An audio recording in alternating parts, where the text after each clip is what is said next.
Right, so Hamas have turned down a ceasefire, we're being told. So the media spins stories like our unelected Foreign Secretary David Cameron, for instance, apparently urging Hamas to accept the hostage deal, saying to them, we need a permanent, sustainable ceasefire, as if it is Israel putting that on the table, when it is Netanyahu that has repeatedly refused such ceasefires, not wishing them to be permanent, temporary only so they can carry on annihilating Gaza, not wishing to release the hostages the Israeli state holds either. Many times more than the hostages still held by Hamas. Hostages that Israel are so desperate to rescue, a great many of them have of course died by Israeli hands. Joe Biden, we're also being told, has been fighting for a ceasefire too, except it is he and his representatives at the UN Security Council who have vetoed no fewer than on 3 occasions now the very ceasefire we could have had. The US have been the ones blocking that.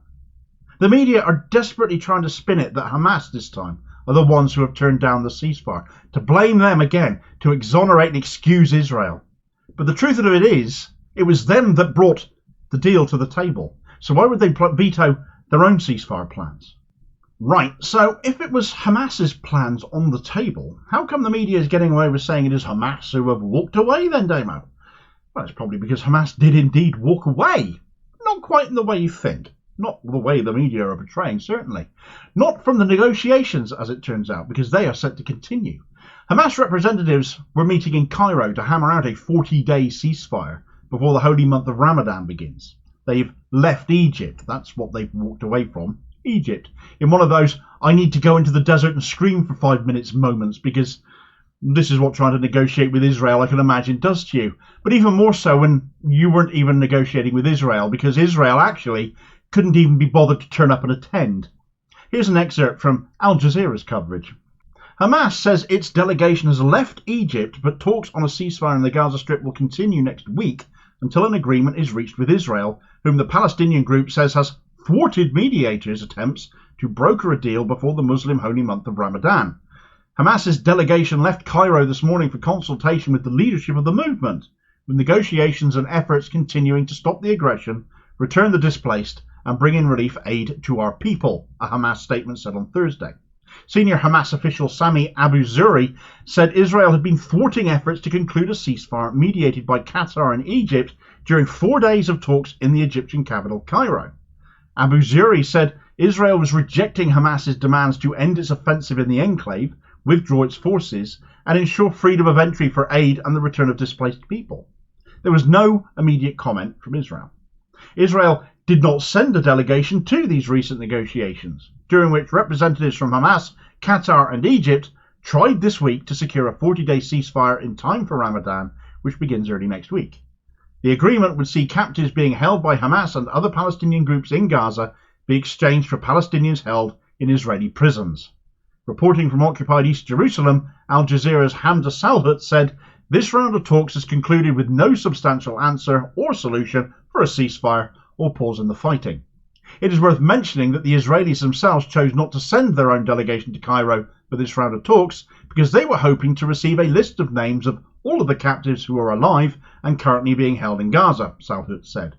Hamas said meeting this Israeli demand is impossible without a ceasefire because the captives are scattered across the war zone.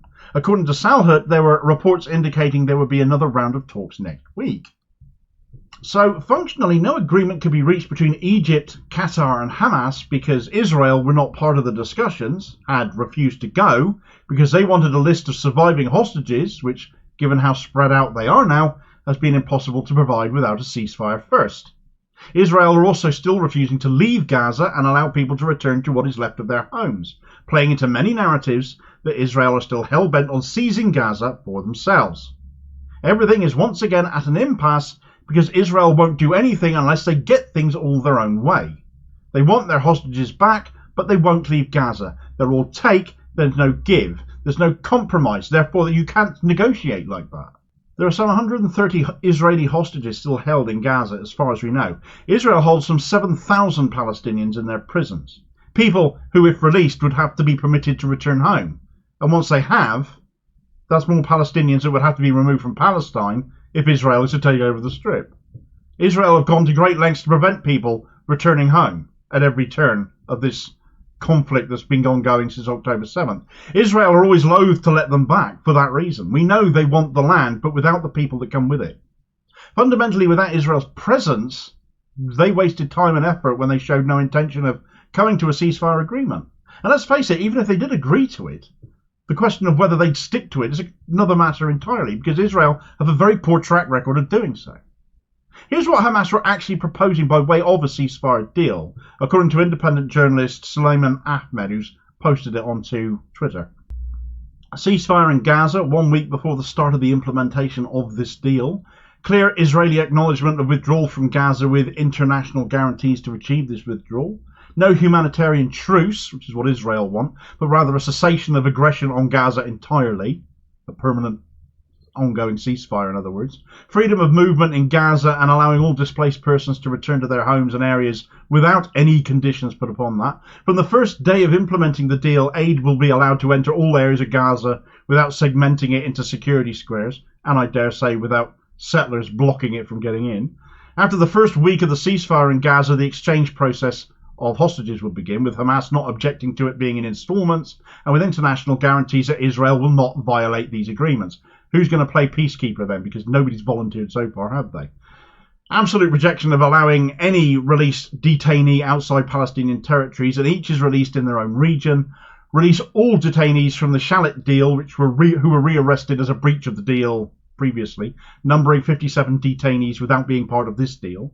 Detainees from inside Israel and Jerusalem are an essential part of the deal, and we do not accept an Israeli veto on this criterion, so we'll have who we want, thank you. And in that vein, Hamas and the resistance factions will provide the names of the first batch of Israeli captives 48 hours before the exchange execution, without pre-arranged lists for the number of captives and bodies, as the counting process will take more time if the war stops. Hamas for the first time presented a list of names to be the first batch for the exchange process, and it was determined as follows.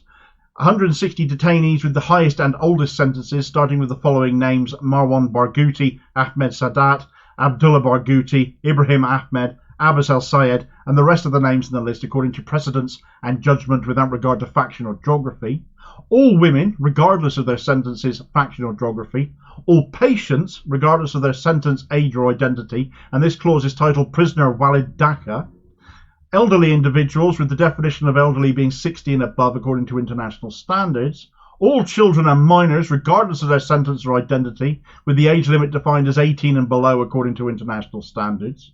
After completing the first batch, we move on to the second batch amidst a comprehensive agreement to cease fire and achieve the complete withdrawal of the Israeli army from the Gaza Strip and the opening of all crossings to allow all aid to reach the people of the Strip without Israeli control, and without achieving this, we will not proceed to the rest of the batches, which include bodies. It's not, in my view, an unreasonable list of demands, but without Israel showing up to even discuss it, how is it supposed to get anywhere? And why is international political and media consensus so intent on blaming Hamas for walking away when Israel never even showed up? It's really dishonest. It's very unhelpful.